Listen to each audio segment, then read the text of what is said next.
palestras aqui em parceria com a Livraria Cultura que nos cede esse espaço, tá? Essas palestras, elas acontecem sempre na segunda terça-feira de cada mês.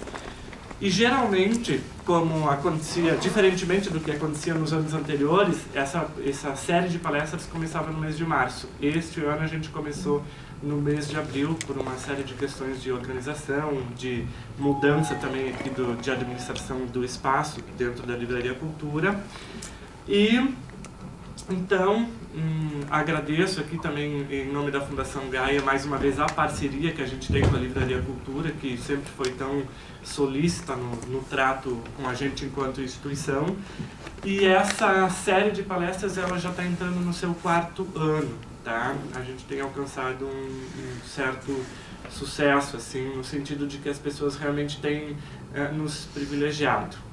Eu gostaria de agradecer também a presença do vice-presidente da Fundação Gaia, que é o Franco Verlang, que está presente hoje aqui. Tá? Gostaria de agradecer por ter também aceito o convite a Sandra Severo, que é bióloga, que trabalha lá no Gaia Village, que faz um trabalho muito bacana, o qual eu vergonhosamente ainda não conheço pessoalmente, por isso também resolvi convidá-la e já me candidatei para que no decorrer aí desse ano eu possa estar também colaborando um pouquinho mais com vocês lá. Então, Sandra, é tudo contigo a partir de agora. A gente tem 1 hora de palestra mais ou menos preparado, né, Sandra? Então a gente abre depois para meia hora de perguntas e respostas, dúvidas, esclarecimentos que vocês possam vir a ter. Contatos com a Fundação Gaia sobre os nossos cursos, outras palestras, oficinas, enfim, eventos promovidos pela instituição. A gente pode conversar um pouco mais sobre isso também no final da palestra. Tá certo? Muito obrigado. Sandra, é contigo. Obrigada, Cristina. Boa noite a todos. Boa noite. Obrigada à Fundação Gaia pela oportunidade de poder contar para vocês, conversar um pouco sobre as ações que desenvolvemos em Garopaba. Obrigada pela presença de vocês. E a apresentação deve ser menos que 1 hora, acredito que em torno de 40 minutos no máximo. Na verdade, eu gosto de falar, às vezes me estendo um pouco, mas Perfeito. vai ser um pouco mais breve para permitir um momento de conversa mesmo. O projeto ambiental Gaia Village, que é um projeto de uma iniciativa privada em Garopaba, nasceu já no final dos anos 60, quando a família Verlang adquiriu uma área em Garopaba, uma área entre a SC 434 e a Praia do Ouvidor, para ali desenvolver ações de cunho ambientais, de conservação, né, de conservação da área. Desse tempo, dos anos 60 até os anos 90, se tinha um forte caráter de as atividades já de conservação, mesmo que naquela época ainda se falava pouco em conservação da natureza. Mas era ainda tida, conhecida na região como Fazenda dos Búfalos. Por quê? Porque era um local que se criava búfalos. A partir dos anos 90, quando se deu a integração mais próxima, a parceria, quando a família conheceu José Lutzenberger, que começou então a se criar um projeto de caráter, que todas as ações têm um forte caráter ambiental.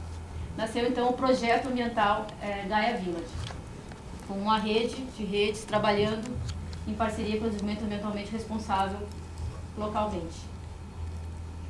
Para lembrar nosso querido Lutz, a verdadeira, a mais profunda espiritualidade consiste em sentir-nos parte integrante deste maravilhoso e misterioso processo que caracteriza Gaia, nosso planeta vivo, a fantástica sinfonia da evolução orgânica, que nos deu origem, junto com milhões de outras espécies, e sentir-nos responsáveis pela sua... Esqueci do que disse. E a letra não está ajudando. Continuação e desdobramento. Bom, o projeto Gaia Village, então, se desenvolve através do estudo, diálogo, trabalho e fluxo como estratégia. Isso significa que todo o trabalho é feito compreendendo as potencialidades de cada situação, envolvendo os parceiros, concretizando ações replicáveis, agregando valor e buscando total transparência a essas ações. No âmbito local e regional, o projeto Gaia Village, como uma rede que busca consolidar, como uma âncora, aliás, que busca dar apoio para outras redes, trabalha em parceria com a Área de Proteção Ambiental da Baleia Franca, a Rede Ecovida, dos agricultores orgânicos, a Apivale, uma associação de produtores de mel, apícola, universidades, Unesc, UFSC especialmente, Prefeitura Municipal de Garopaba, Conselho Municipal de Meio Ambiente, Conselho Municipal de Educação de Garopaba, Fórum da Agenda 21 da Ibiraquera, FEEC, que é a Federação das Entidades Ecologistas Catarinenses, Comitê da Mata Atlântica, Grupo de Trabalho RESEX, Grupo da Melhor Idade, Rádio Comunitária, APAI, Centro Educacional Porto Seguro. Essas são algumas das instituições parceiras nossas do Gaia Village nos últimos anos. Para desenvolvermos as nossas ações, então, existe de uma forma apenas, é lógico que elas se falam, né? Há uma interação grande entre os programas, para uma forma apenas de sistematizar. O Gaia Village desenvolve 7 programas: preservação e recuperação de ecossistemas, o programa de produção rural sustentável, o de infraestrutura e edificações, de tecnologias ambientalmente amigáveis, aplicáveis a habitações, desenvolvimento humano, de saúde sustentável e de sensibilização em ações de caráter ambiental. Na sequência eu falo um pouquinho, mostro algumas ações dentro de cada um desses programas. A propósito, todas aquelas fotos que a gente estava vendo no início são fotos do local, do projeto, das ações que nós desenvolvemos.